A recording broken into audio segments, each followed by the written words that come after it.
woman's name was Clara Judd, though no one in that barren country west of the Gila knew her by it.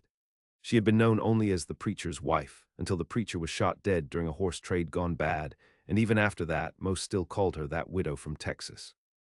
No one asked where she came from exactly, only that she came quiet, didn't complain, and kept to herself, until the morning her belly began to show and tongues turned. The sun hit hard that day.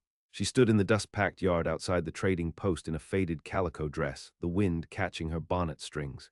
The sheriff's brother, a man named Horace Lyle, stepped from the shade of the overhang and spat near her boots. He didn't speak, only watched her as if waiting for something to wither. When the stage came, she handed over her last silver dollar and tried to buy passage north. The driver wouldn't take her. Said he'd been warned not to carry her, not when the child inside her was said to belong to an Apache or a drifter or worse. It wasn't true, but truth had less weight than rumor in those parts. 2 nights later, she woke to a hammering at the shack she rented behind the livery. When she opened the door, she saw 3 men she'd known in church pews when her husband was alive. One of them, Isaac Trammell, held a lantern. His eyes looked down at her belly like it was a crime.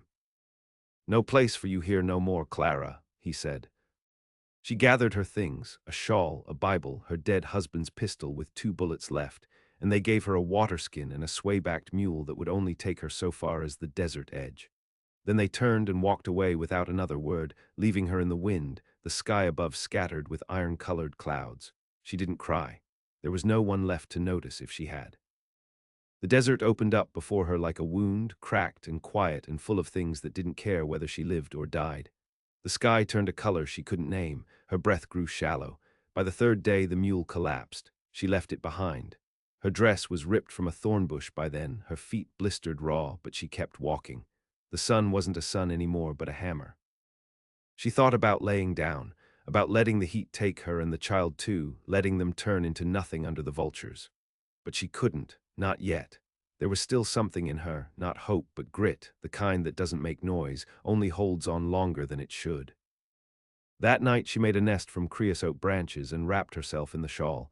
She didn't sleep. Coyotes circled. The wind howled like it had a voice and meant to use it. Somewhere far off, a horse's hooves thudded slow and steady. She thought she imagined it until she heard the grunt of a man dismounting, the scuff of boots approaching. Her fingers found the pistol in the shawl. "Easy," the voice said, low and coarse. "You don't look like you got much left to shoot."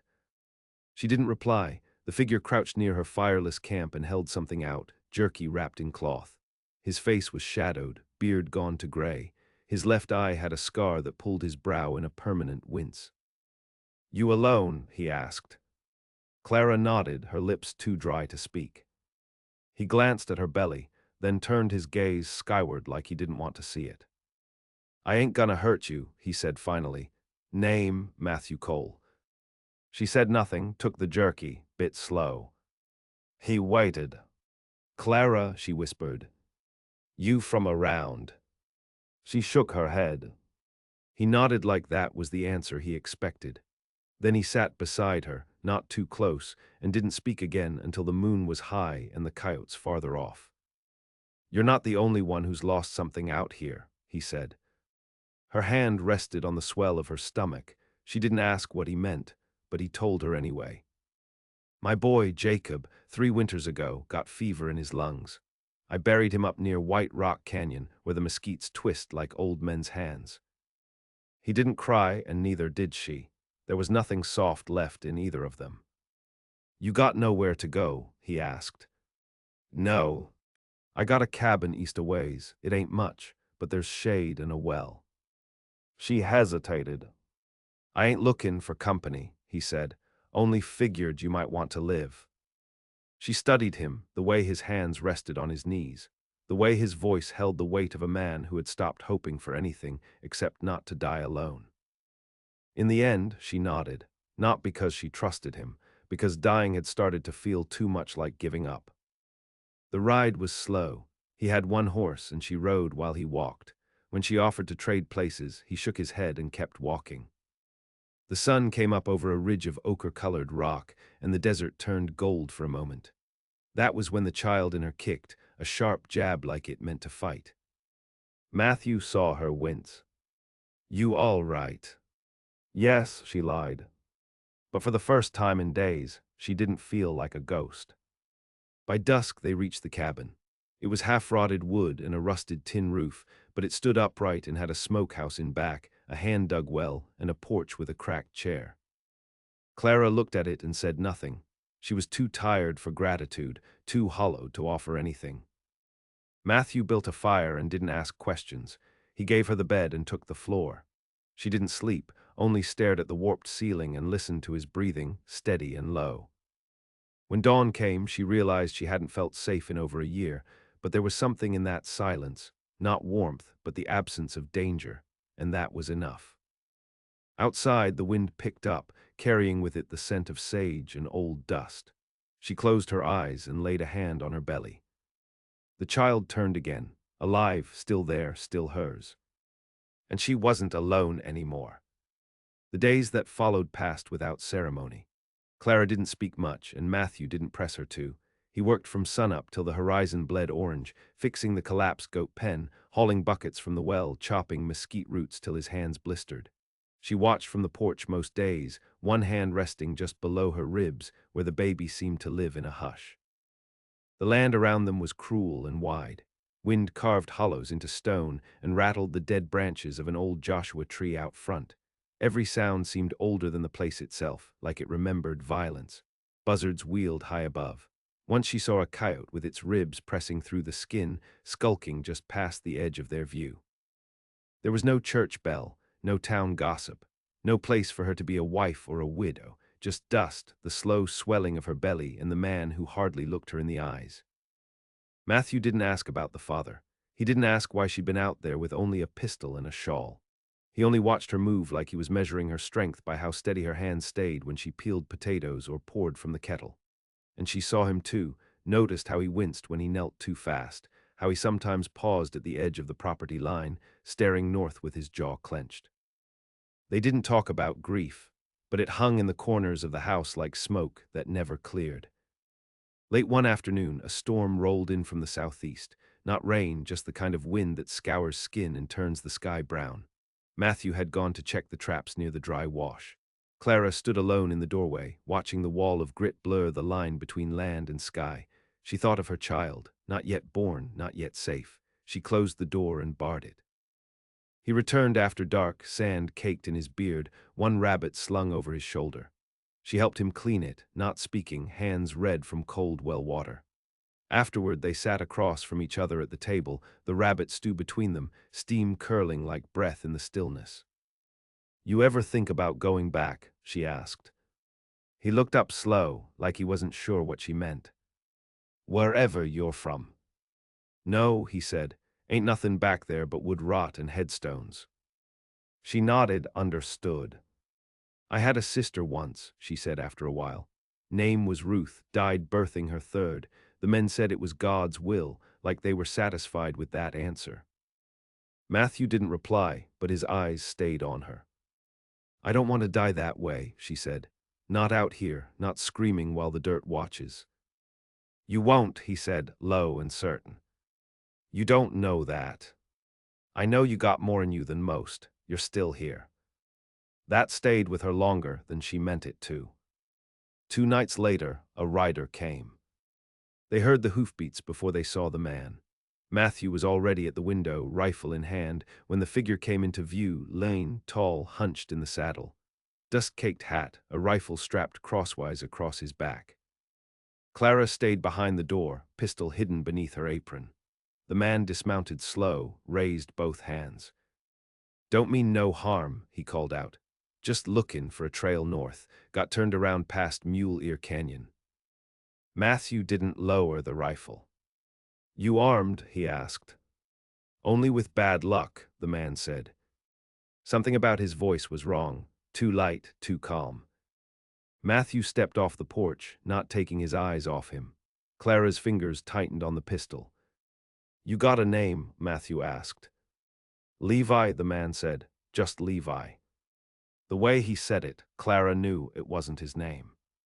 She stepped out just far enough that the man saw the shape of her, the curve of her stomach. His eyes lingered, not long, but long enough. I'd appreciate some water, Levi said. Horse is near dead. Matthew tossed him a canteen. Fill it and go. Levi drank, wiped his mouth with the back of his hand, then looked again at Clara. You sure this is a safe place for a woman like her? He asked. I seen things out there, men worse than wolves. We do fine, Matthew said. Levi smiled, teeth yellowed. Well then, ain't no offense meant. He mounted again, but before he rode off, he looked back once more. Be careful who you trust, he said. Ghosts live out here. They watched him disappear into the dark. Matthew didn't speak for a long time. He was lying, Clara said. Matthew nodded. There's men who don't need a reason to come back. He reinforced the door that night and laid the rifle beside his bed. Weeks passed, then months. Clara's belly grew taut. She moved slower, grunted when she stood, wrapped her ankles when they swelled. Matthew built a cradle from cedar wood and placed it beside the hearth, never speaking of it. One morning she woke screaming. Pain like fire ripping through her spine, water soaking the bed. She tried to stand, fell to her knees. Matthew was beside her in a moment, lifting her up, voice calm but hurried. He'd already boiled water, laid cloth, moved the cot near the fire. She labored for 10 hours. The sun crossed the sky like it meant to flee the scene. Flies gathered at the windows. Her voice cracked from screaming, and Matthew's shirt was soaked through with sweat, though he never left her side. Then the child came. Bloody, howling, slick with the violence of birth. A girl. Clara held her with shaking arms, stared into a face that looked nothing like her husband's. Eyes too dark, cheeks round like a moon. But the child clung to her finger with a strength that broke something inside her. Matthew didn't say a word, only stepped out into the yard and sat down hard on the porch steps, face in his hands. When he came back in, Clara was asleep, the baby swaddled beside her. He looked at them both and did not smile, but something in his shoulders loosened. Outside, the desert waited, but inside, a new breath had entered the world. It cried once sharply, then went quiet. Like it had decided already to stay. The girl was named Ruth. Clara said it once, quiet and flat, as she rocked the bundle in her arms and stared at the dying fire. Matthew said nothing when he heard it, only nodded once and returned to sharpening his knife. By spring, Ruth had grown into a colicky, iron-lunged thing that screamed with life. Clara walked circles in the dirt yard, barefoot, hair tangled, singing old hymns not for God but to drown out the noise. Her body still ached from the tearing. She bled longer than expected. Her ribs stuck out like the spines of an old book, but she stayed upright. She always stayed upright. Matthew built her a chair with high arms for nursing. When Clara saw it, she said nothing, only sat down and fed the child as if the gesture meant nothing. But her fingers lingered on the wood like it might remember her touch. They lived in that rhythm, quiet, sweat, feedings, chores. But in the low hours of the night, when the desert wind returned and pushed at the windows like it had something to say, Clara would sometimes dream of the man who'd put Ruth inside her. Not his face, she'd never seen it clearly, but the weight of his hand at her throat, the way the stars had looked on the night he took her behind the chapel after her husband was already cold in the ground. He never spoke, just took. And when he was done, he whispered, God sees everything, like it was meant to keep her quiet. She never told Matthew. There was no shape to that kind of story, no fixing it. But she watched the baby with a strange, fierce stillness, like she was always waiting for the wrong thing to rise inside it. By the time Ruth could crawl, Clara had taught her to stay away from the fireplace, from scorpions, from cactus needles and wolves in stories that wore men's faces. The child didn't laugh much, but she was strong, always trying to climb things, always pulling at her mother's dress. One morning, Clara took her to the basin behind the house to bathe. The sun came over the ridge and struck the girl's eyes just right, and for a heartbeat Clara saw that same expression she'd worn in her dream, the unblinking stare of someone who'd seen a shadow pass through them and kept breathing. She pulled the child close, tighter than she meant to. I won't let you be broken, she whispered. Matthew heard her crying that night and didn't ask. He never asked. Summer came, the air thickened. Dust storms returned, and with them more men. The first came in July. His name was Deke, and he rode in with a mule cart and a rifle too clean for a man that filthy. Said he was passing through, looking for water and a night's rest. Clara didn't trust him, Matthew didn't either. But they let him camp down near the dry arroyo where the cottonwoods cast just enough shade. That night Clara heard the footsteps outside. She had the pistol in hand before she even sat up. The door creaked. She stepped out before Deke could open it. He froze. "Wrong house," she said, voice flat. He laughed, the sound had no teeth. "You sleep light for a woman. I've earned it." He took a step forward. "You think that old man'll stop me?" "I don't think," she said, and raised the gun. The hammer was already cocked. She didn't shake. Deke held her eyes a long while. Then he smiled, turned, and walked back into the dark. Matthew found her still standing there when he rose at dawn. "You should have let me handle it," he said. "I did handle it." He didn't argue. Deke was gone by morning, so was one of Matthew's chickens, a small price. They began to build a wall that summer. Nothing high, just stones stacked waist-deep around the property, enough to make a man think twice. Ruth would sit in the dirt and stack rocks beside them, babbling in her own wild tongue, laughing at ants and shadows. Clara stopped flinching every time she cried. And Matthew started to speak of things, not the past, but small things. The way coyotes tracked by smell, how to mend a cracked boot, what type of wood burned slowest in the wind. He gave advice like he didn't expect to be heard, and Clara listened like she didn't plan to need it. But each word made the space between them feel less empty. One night after Ruth had fallen asleep in her arms, Clara said, "You ever think about leaving, going east where there's people?" Matthew looked at her, then past her. "There's people everywhere," he said. "Don't mean they're worth finding." She didn't argue, just held the child closer. That fall, the fever came. Started with a cough, then Ruth wouldn't eat. Her skin flushed red and hot. She whimpered in her sleep, kicked at nothing. Clara sat beside the cradle with wet cloths and whispered prayers she didn't believe in. Matthew rode 3 days to the nearest settlement. Came back with a bundle of dried yarrow, a tin of quinine, and a handwritten note from an old Mexican woman who said it might help, might not. They boiled the herbs, fed them to Ruth drop by drop. 3 nights passed where the child didn't open her eyes. On the 4th, Clara began to dig. Matthew tried to stop her. She slapped his hand away and kept digging. "She needs to know we're ready," she said. But on the 5th morning, the girl opened her mouth and wailed. Clara dropped to her knees and sobbed into the dirt. Afterward, she sat on the porch alone, dried blood under her nails, staring at the empty hole she'd carved with her hands. When Matthew came to sit beside her, she said, "We need to be gone from here." He didn't ask where, he only nodded. They packed what they could carry, left the cabin behind. Clara didn't look back, but Ruth did. Only once, a single glance over her mother's shoulder as the wind picked up behind them, whispering through the stone wall like it knew their names. They moved east, riding narrow tracks that wound through burnt-out canyons and dry streambeds, through mesquite scrub and open plateaus where nothing moved but wind. Clara rode with Ruth pressed tight against her, a scarf wrapped over the girl's head to keep out sun and dust. Matthew led the horse, walking most days from dawn to dusk without speaking unless he had to. They saw no people for 10 days. On the 11th, they came upon a box canyon where 3 wagons had been burned and left to rot. Skeletons of oxen lay half buried in sand. A woman's dress hung shredded on a split rail. Ruth pointed and laughed, too young to know the sound of death. Clara turned her daughter's face away. They didn't stop long. By the time they reached a place called Wetley Hollow, Ruth was nearly 2 and already refused to be carried. She walked ahead of them with a little wooden stick in hand like a shepherd, stabbing at sagebrush and chasing lizards.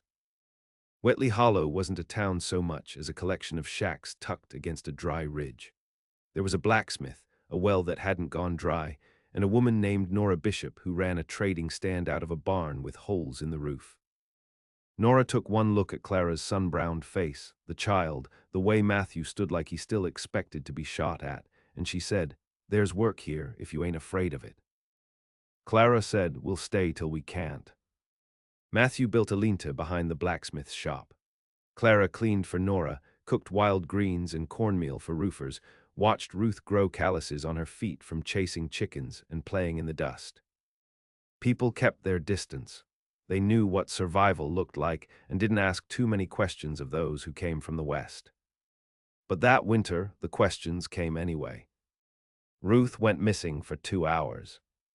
Clara tore through the shacks screaming her name. Found her finally at the edge of the hollow where the bluff dropped off, sitting with a man in a black coat and city boots. He was crouched beside her, smiling, offering something wrapped in cloth. Clara didn't ask. She struck him across the face before a word passed his lips, snatched Ruth up with one arm and backed away. He stood slow, blood on his cheek, pale eyes under a bowler hat. "I meant no harm," he said, still smiling. Clara stared. There was something about his voice. Matthew came then, rifle in hand. He didn't aim it, but the barrel wasn't pointed down either. The man lifted both hands. "I'm with the circuit riders," he said. "Mr. Colborne, I pass through every 3 months." Matthew said, "You'll pass through faster next time." Colborne tipped his hat and walked off, never looked back. That night Clara didn't sleep. She sat beside Ruth's cot with the pistol in her lap, listening to the wind slip between the boards of the shack. She said to Matthew, he looked at her like he already knew her name. Matthew said, "I'll kill him if he comes again." She didn't thank him. She didn't sleep the next night, either. Weeks passed, then a letter came, hand-delivered by a boy with one arm and a mule too old to buck. The letter was addressed to Clara. It was unsigned, but she recognized the script. "I know what she is. She'll grow into it. The blood will come back, they always do. You can't protect her from herself." She burned the letter, but it stayed in her mind like a hook. She watched Ruth differently after that, not with fear, but with a terrible kind of awe. The girl was stronger than other children, climbed trees faster, ran farther. Once she fell from a fence post and didn't cry, just stood up and wiped blood from her chin like it was nothing. One night Ruth asked, "Mama, why don't I got a pa?" Clara said, "Because you don't need one." "Do other kids got one?" "Some do, but not all." Ruth thought on that, then she said, "I got you, and I got him." She pointed out the window where Matthew sat carving something by lantern light. Clara nodded, "That's enough." The next morning they found the blacksmith's shop burned down. No sign of forced entry, no prints, just ash, and in the center of it, a charred scrap of cloth with the same black threads as the bowler hat Colborne had worn. They left Wetly Hollow before nightfall. This time they went north. And for the first time, Ruth didn't laugh when they rode. They passed a ridge where wild mustangs grazed. One of them stared after them a long time, its coat dark and eyes pale like ice. Clara met its gaze. She couldn't say why, but it unsettled her. By dusk they found a hollow near a stream and built a fire. Ruth curled into her mother's side. Matthew said, "You think he'll follow." Clara said, "He's not the kind that needs to." Matthew nodded, "I'll keep watch." She closed her eyes, but her fingers never let go of the pistol. And in the distance a coyote howled, short, then long, then another answered. But Clara knew it wasn't coyotes. It was something older, something that had followed them out of the desert. They settled again in a high valley no one had bothered naming. It was ringed by black pines and basalt cliffs, and only one trail led in or out, a narrow mule path that vanished in fog each morning. The stream ran clear and cold even through winter, fed by a hidden spring beneath the rocks. Matthew found the remnants of an old trapper's cabin and spent a week rebuilding the roof with pitch and bark while Clara dried venison and lined the walls with thorn branches to keep animals and other things away. Ruth didn't speak much anymore. At night she stared into the fire with wide eyes, her little hands wrapped around the carved bear Matthew had made her back in Wetly Hollow. She hadn't smiled since the blacksmith's shop burned. Clara knew something had shifted, a thread pulled too tight. Still, she tried to keep things simple, routine. She showed Ruth how to braid rope, how to find tubers, how to listen for the sound of movement in the trees. The child learned fast, always had, but now there was an edge to her, a sharpness that made Clara think of bone just under skin. "She's too quiet," she said one night, when Ruth had fallen asleep beside the hearth. "She's watching," Matthew answered, "like you did." "She's not like me," Clara said. "She's more." He didn't deny it, just stoked the fire. Snow came early that year, sudden and heavy.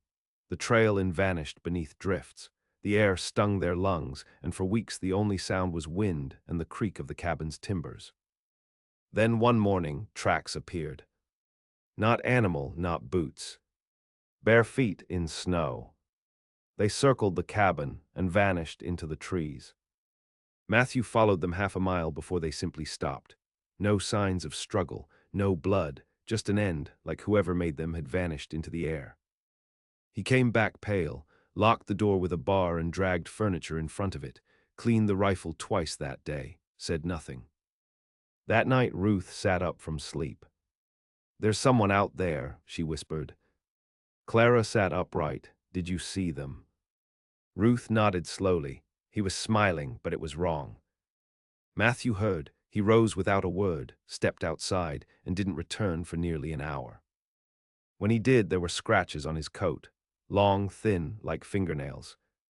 "I don't know what he is," Matthew said, breathing hard, "but he ain't a man." Clara said, "He's come for her." Ruth looked up. "He's not gonna take me." The way she said it, calm, cold, certain, made the fire crackle louder. They didn't sleep that night, or the next. On the third night, the horses were gone. On the fourth, Ruth woke screaming, blood on her lip and claw marks on her throat. Clara held her close, murmuring, "You're mine, you stay with me, no matter what happens." That evening, Ruth walked to the edge of the woods alone. Clara chased her, shouting, "Where are you going?" But the girl only said, "He's calling, I need to look." Clara slapped her, hard, harder than she meant to. Ruth didn't cry, she only whispered, "He knows you're scared, that's why he waits." That night, Clara made a choice. She gathered the pistol, the hunting knife, the old Bible, and the baby blanket Ruth had been born in. She wrapped Ruth in her shawl and kissed her hair. "I need you to stay inside," she said, "with Matthew, no matter what you hear, no matter what you feel." "I can help," Ruth began. "No," Clara said, "you'll only help by surviving." She stepped into the woods with snow up to her knees. The sky above was pale and swirling. The wind made no sound, it just pushed. She found the footprints again, bare, inhuman, longer than a man. She followed them. He was waiting. Standing beneath a crooked pine, pale skin against the dark, his eyes glinting like coins sunk in water. No coat, no boots, just that bowler hat untouched by snow. "You took her from me," he said. Clara raised the pistol. "She was never yours." "She was made by me," he said. "You carried her, but I bled into her. That's mine." "You raped me," she said. He smiled. "I made something stronger than you'll ever be." "I made her better than you," she said. He stepped forward. She fired once, then again. The shots echoed off the cliffs. The man staggered, then smiled wider. "Won't kill me that way." Clara dropped the pistol, pulled the knife from her belt. "You don't die easy," she said. "Neither do you." They collided. The knife bit. He bled thick and black and steaming in the snow. He tore at her, tried to crush her throat, but she was faster. Ruth's strength lived in her now, and she used it, bit his ear, slammed his skull into the tree, drove the blade into his eye deep enough to touch bone. He screamed, wild and wordless. Then the snow took him, pulled him down like a grave opening. She fell to her knees, breathed fire and blood. The sky began to clear. She rose, stumbled back toward the cabin. Matthew was waiting at the door. She collapsed in his arms. Ruth ran out barefoot and hugged her mother's leg. "He's gone," Clara said, shaking. "He won't come again." Matthew lifted her, carried her in. They burned the knife, buried the hat in stone. Winter passed. Spring returned like a whisper. Ruth grew older, spoke louder, laughed again. Clara grew gray. Her body never healed right, but her spirit held. She watched her daughter climb trees and outrun shadows and speak to birds like they understood her. She watched Matthew grow quiet again, but in peace this time, not sorrow. And one morning, as dawn painted the cliffs, Ruth stood at the stream, barefoot and still, watching the water move around her toes. Clara watched her from the doorway and thought, "He made something strong, yes, but I raised her right, and she is mine." The wind blew gentle through the trees. No voices in it now, only the sound of living.